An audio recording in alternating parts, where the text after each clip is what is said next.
নমস্কার বন্ধুরা, আমি চুমকি আরও একটা নতুন ব্লাউজের ভিডিও নিয়ে চলে এলাম। তো আজকে এখানে যে ব্লাউজটা দেখতে পাচ্ছেন, এই ব্লাউজের পুরো সেলাই পদ্ধতি স্টেপ বাই স্টেপ শেয়ার করছি। আর এর যে কাটিংয়ের ভিডিও আছে অলরেডি আমি চ্যানেলে আপলোড করে রেখেছি। এই ভিডিওর ডিসক্রিপশন বক্স চেক করলেই আপনারা কাটিংয়ের ভিডিওর লিঙ্ক পেয়ে যাবেন। তো চলুন ভিডিও শুরু করা যাক। আর যদি চ্যানেলে নতুন হয়ে থাকেন অবশ্যই চ্যানেলটি সাবস্ক্রাইব করে নেবেন। প্রথমে আমি 1 নম্বর পার্ট আর 2 নম্বর পার্ট এইভাবে রাখছি। তো আমি এখানে কাটুরিটা প্রথমে সেলাই করে নিচ্ছি। প্রত্যেকটা পার্ট কিন্তু আমি লাইলিন কাপড়ের সঙ্গে আগে থেকেই সেলাই করে রেখেছি।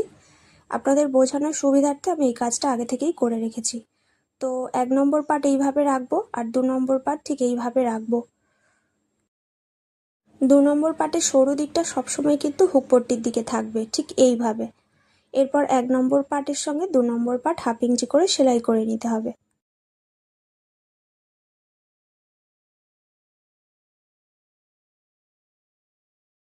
তো দুটো পার্ট প্রথমে সেলাই করে নিয়েছি। এরপর 2 নম্বর পার্টে আমি টেকিং দেব। টেকিংটা দেওয়ার জন্য এই দুটো সেলাইয়ের জয়েন্ট এইভাবে একসঙ্গে মিলিয়ে রাখবো।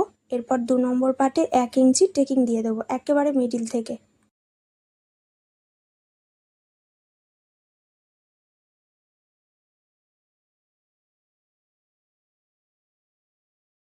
মিডিল থেকে টেকিংটা দেওয়ার পরে আপনারা এখানে দেখতেই পাবেন যে কতটা সুন্দরভাবে এখানে কাটুরিটা তৈরি হয়ে যাবে। আর আপনারা যদি এই ধরনের কাটুরি নিজেরাও বানাতে চান অবশ্যই কিন্তু কাটিংয়ের ভিডিওটি একবার দেখে নেবেন।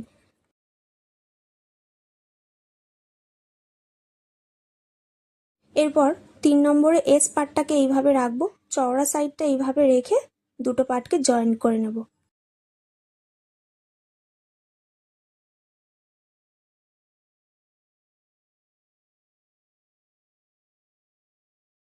তো দুই সাইডের পার্টই একই রকমভাবে সেলাই করে নিয়েছি। এরপরে 4 নম্বরে বেল্টের পার্টটা জয়েন্ট করব।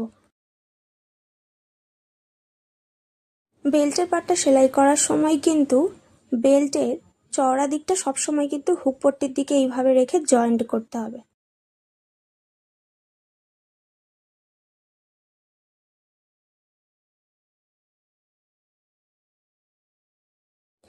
তো দুটো পার্টেই একই রকমভাবে বেল্টের পার্ট জয়েন্ট করে নেব। এরপর ওপর থেকে আরও একবার একটা চাপ সেলাই দিয়ে দিতে হবে।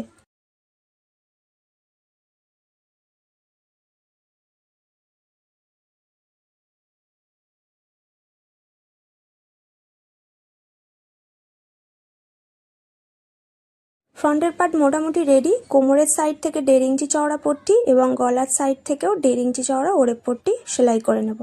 ব্যাক পার্টটা আমি আগে থেকেই রেডি করে রেখেছি। এরপর ব্যাক পার্টের সঙ্গে ফ্রন্ট পার্টটাকে জয়েন্ট করছি। ব্যাক পার্টের মেন কাপড়ের ওপরে ফ্রন্ট পার্টটাকে রাখতে হবে। এরপর লাইলিন কাপড়টা এর ওপর থেকে দিয়ে হাফ ইঞ্চি করে পুরোটা সেলাই করে নিতে হবে। এই যে দেখুন, ব্যাক পার্টের ওপরে ফ্রন্ট পার্টটাকে রাখছি, এরপর লাইলিন কাপড়টা এর ওপর থেকে দিয়ে সেলাই করে নিচ্ছি। এইভাবে সেলাই করলে ভেতরের সাইড থেকে মানে ব্লাউজের উল্টো দিক থেকেও কাজের ফিনিশিং কিন্তু খুবই সুন্দর আসে।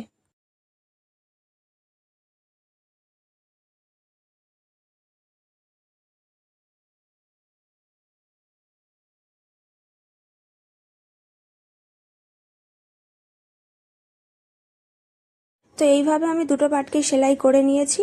এরপরে হাতার পার্টটাকে মিডিল থেকে জয়েন্ট করে নেব।